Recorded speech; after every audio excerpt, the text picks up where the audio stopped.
ఎందరో మహానుభావులు అందరికీ వందనాలు. ప్రస్తుతం నేను తమిళ సాహిత్య కథలను చదివి వినిపిస్తున్నాను కదండి. ఇందులో శివభక్తుల కథలను మనం తెలుసుకుంటున్నాం. ఇప్పుడు ఇవాళ మాణికవాచకర్ అనే ఒక నాయనారి గారి కథను తెలుసుకుందామండి. అనగనగా ఒకప్పుడు పాండ్యనాడులో తిరువాదపూర్ అనే ఒక శివక్షేత్రం ఉన్నది. ఆ గ్రామంలో ఒక బ్రాహ్మణ కుటుంబంలో మాణిక్యవాచకర్ జన్మించాడు. ఆయనకి పెట్టిన పేరు తిరువాద ఊరర్. యవ్వనంలో చక్కగా చదువు సంధ్యలు నేర్చుకుని ఆయన గొప్ప విద్యావంతుడయ్యాడు. ఆయన గొప్పతనాన్ని మధురలో రాజ్యాధికారం చేస్తూ ఉండిన పాండ్య భూపతి తెలుసుకున్నాడు. ఆయన్ని ఆహ్వానించి ఆయన అర్హతను గుర్తించి తన ప్రధానమంత్రిగా చేసుకున్నాడు. మంత్రిగా ఉన్న రోజుల్లో ఆయనకి తెన్నవన్ బ్రహ్మరాయన్ అనే బిరుదు లభించింది. పూర్వజన్మ సువాసన వల్ల ఆయనకి ఆత్మవిచారం పట్ల ఆసక్తి కలిగింది. భగవంతుడి గురించి తెలుసుకుని అతని దివ్యానుగ్రహం పొంది జన్మరాహిత్యాన్ని ఎలా పొందాలా అని చింతించేవాడు. అలా ఆయన చింతించే రోజుల్లో ఒకనాడు రాజు ఆయన్ని ఆహ్వానించాడు. కోశాగారం నుంచి కావలసినంత ధనాన్ని తీసుకుని తూర్పు సముద్ర తీరానికి వెళ్ళి అక్కడ అశ్విక దళానికి కావలసిన గుర్రాలను కొని తీసుకురావలసిందిగా రాజు ఆయనను కోరాడు. మంత్రి అలాగే కావలసినంత ద్రవ్యాన్ని తీసుకుని భగవంతుణ్ణి ప్రార్థించి తూర్పు సముద్ర తీరాభిముఖంగా వెళ్ళాడు. ఆయన సత్కర్మలు ఫలప్రదాలు అయ్యే రోజులు సమీపించాయి. వెళ్ళేదారిలో తిరుప్పొందురై అనే చోట శివుడు ఆయన్ని తన వాణ్ణిగా చేసుకునే సంకల్పంతో ఆచార్యుడి వేషాన్ని దాల్చి ఒక వృక్షఛాయన ఆసీనుడయ్యాడు. విద్యార్థులు పలువురు ఆయన్ని పరివేష్టించారు. ఆ తోవనే వస్తున్న తిరువాద ఊరర్ వాళ్ళని చూశాడు. చూడగానే ఆయన మనసులో ఆనందోత్సాహాలు బయలుదేరాయి. ఆచార్యుణ్ణి దర్శించాడు. ఆయన దివ్యానుగ్రహం అనే వలలో చిక్కుబడిపోయాడు. దాసుణ్ణి స్వీకరించాలి అంటూ ఆయన పాదాల మీద వాలిపోయాడు. ఆచార్యుడు తన దివ్యదృష్టిని ప్రసరించి ఆయనకు జ్ఞానోపదేశం చేశాడు. ఉపదేశానంతరం తిరువాద ఊరర్ తనను కూడా మర్చిపోయాడు. తన్ను ఆవరించిన పాశాలు తొలగిపోయినట్లుగా ఆయన భావించాడు. ఆచార్యుని అనుగ్రహం జ్ఞానాకృతి అయి తన్ను ఆవహించినట్లుగా గుర్తించాడు. తాను ఆమాత్యుడిగా వచ్చిన కార్యాన్ని పూర్తిగా విస్మరించాడు. తనను ఆవహించిన భగవంతుడి గురించిన మనోహర శబ్దాలతో రుచికరమైన గీతాలు చెప్పడం ప్రారంభించాడు. ఆయన గీతాల మాధుర్యాన్ని చూసిన ఆచార్యుడు ఆయనకి మాణిక్యవాచకర్ అని నామకరణం చేశాడు. తదాదిగా ఆ పేరే వాడుకలోనికి వచ్చింది. ఆచార్యుని ఆజ్ఞానుసారం మాణిక్యవాచకర్ అక్కడే ఉండిపోయాడు. తాను తెచ్చిన ద్రవ్యాన్ని అక్కడే గుడి పనులకు, భగవదారాధనలకు, దేవోత్సవాలకు వినియోగించాడు.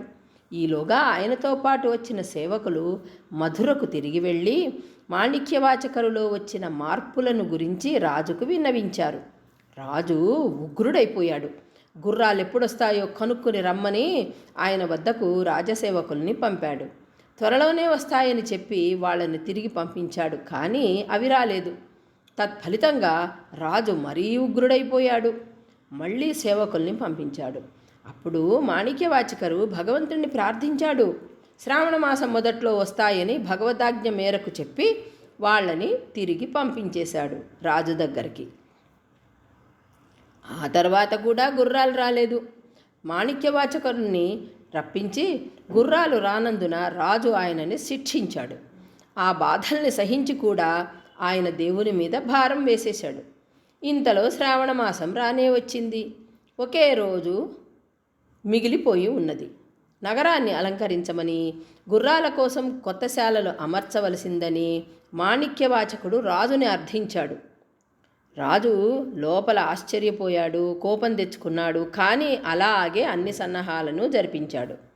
కానీ గుర్రాలు మాత్రం రాలేదు. రాజాజ్ఞ ప్రకారం సేవకులు ఆయనని క్రూరంగా శిక్షించారు. ఆ బాధలన్నింటినీ ఆయన మరిచి భగవంతుడి పాదపద్మాలనే ధ్యానించసాగాడు. శ్రావణ మాసం మొదట్లో అడవిలో ఉన్న నక్కల్ని గుర్రాలుగా మార్చి శివుడు తన ప్రమథగణాలను అశ్వసేవకులుగా మార్చాడు. తాను కూడా ఒక సుందరుడైన అశ్వసేవకుడిగా మారిపోయాడు. అందరూ గుర్రాలతో మధుర వైపు నడవసాగారు. ఈ విషయాన్ని వేగుల వాళ్ళ ద్వారా రాజుకు తెలియవచ్చింది. అప్పుడు మాణిక్యవాచకుని రాజు విడిపించాడు. ఆయన్ని శిక్షించినందుకు తనను మన్నించమని మరీ మరీ కోరాడు. ఉపచార వాక్యాల చేత ఆయన్ని సత్కరించాడు.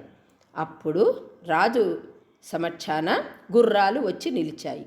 అశ్వసేవకుల నాయకుడైన సుందరేశ్వరుడు ఆ గుర్రాలు కదం తొక్కడాన్ని ప్రదర్శించాడు. ఆ తర్వాత ఆ గుర్రాల లక్షణాలు మొదలైన వాటిని వివరించాడు. ఆ గుర్రాలను రాజు స్వాధీనం చేసుకుని నాయకుడిని ఇతరులని ఉచిత రీతిన సత్కరించాడు. మునుపు శిక్షించబడినందువల్ల కానీ దుఃఖం చెందలేదు.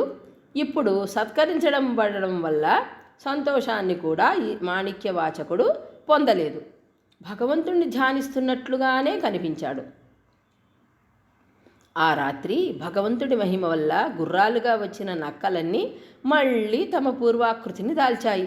కట్లు తెంచుకున్నాయి. అశ్వశాలల్లో నిజమైన గుర్రాలను బాధించి ఆ నక్కలు ఊళ్ళ పెడుతూ అడవిలోకి పారిపోయాయి. ఈ విషయం తెలుసుకోగానే రాజుకి కోపం ముంచుకొచ్చేసింది. వెంటనే మాణిక్యవాచకుడిని పిలిపించాడు. ఆయన వల్ల తాను మోసపోయిన సంగతి ఎత్తి చూపి ఆయనకి తాను ఇచ్చిన ద్రవ్యం అంతా తిరిగి ఇవ్వమని రాజు ఆజ్ఞాపించాడు. అలా ఇవ్వలేని పక్షంలో ఆయన్ని కఠినంగా శిక్షించాల్సిందిగా సేవకుల్ని ఆజ్ఞాపించాడు. ఆ సేవకులు ఆయన్ని మిట్ట మధ్యాహ్నపు ఎండలో నిలబెట్టారు. ఆయన్ని మహాబాధించారు. ఆ బాధను భరించలేక ఆయన ఈశ్వరానుగ్రహం కోసం ప్రార్థించాడు. మాణిక్యవాచకులకు సహాయం చెయ్యాలని భగవంతుడు సంకల్పించాడు. భగవంతుడి మహిమ వల్ల వైగై నదిలో ఉద్ధృతంగా వెల్లువ వచ్చింది. సముద్రం వంటి ఆ వరద కట్టలని తెంచుకుని పట్టణంలోకి ప్రవేశించి పట్టణాన్ని పాడు చేయసాగింది. ఆ వెల్లువను చూస్తూ మాణిక్యవాచకుడు భగవంతుణ్ణి ప్రార్థించడం మొదలుపెట్టాడు.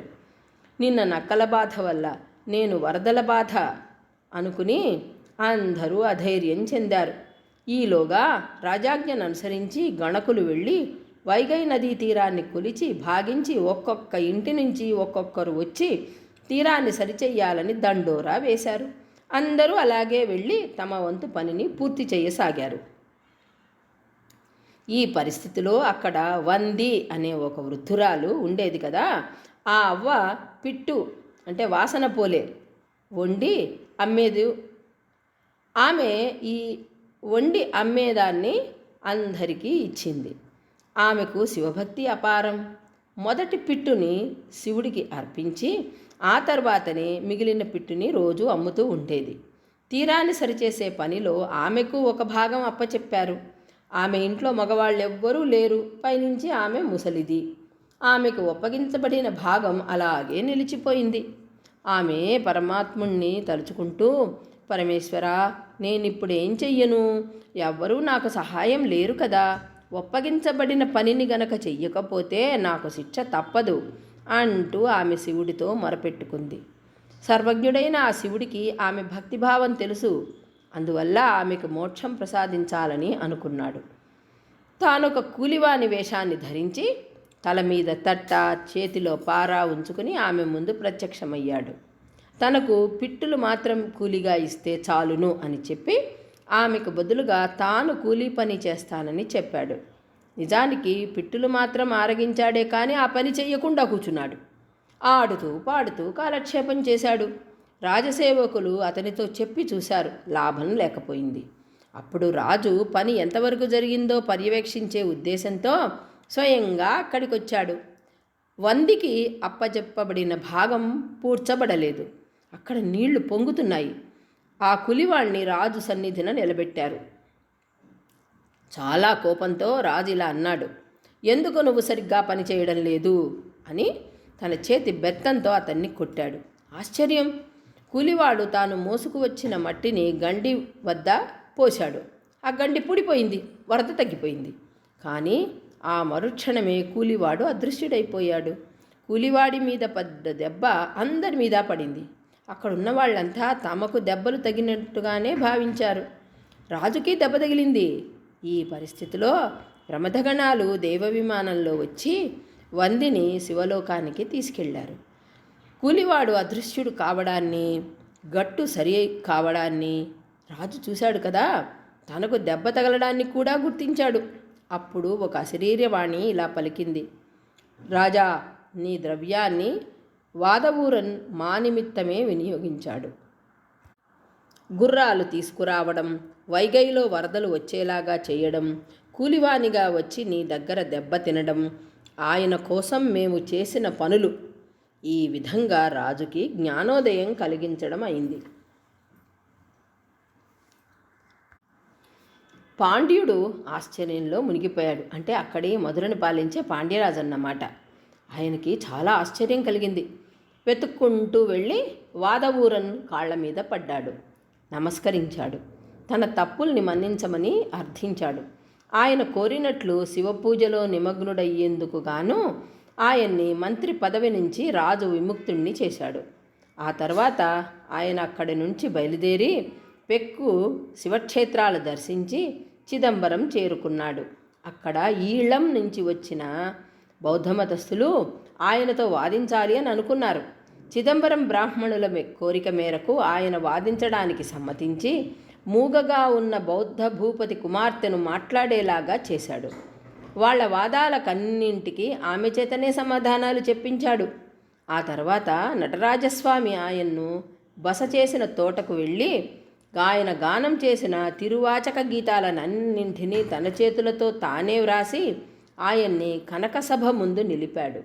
వ్రాసినందుకు డబ్బు అడగగా తిరువాచకం డబ్బు ఈ ఈశ్వరుడే అని చెప్పి మాణిక్యవాచకర్ కనకసభలోనికి ప్రవేశించి పరమేశ్వరుడిలో లీనమైపోయాడు. శైవ సమయాచార్యులు నలుగురిలో మాణిక్యవాచకర్ ఒకరు.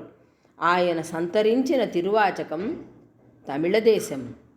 ఇదండి మాణిక్యవాచకర్ గారి అద్భుతమైన గాథ. ఇందులో వంది కథ కూడా వచ్చింది మనకి, అవునా? ఇంకా ఈ కథలను ఇప్పటితో ఇవాల్టికి ఆపేస్తాను.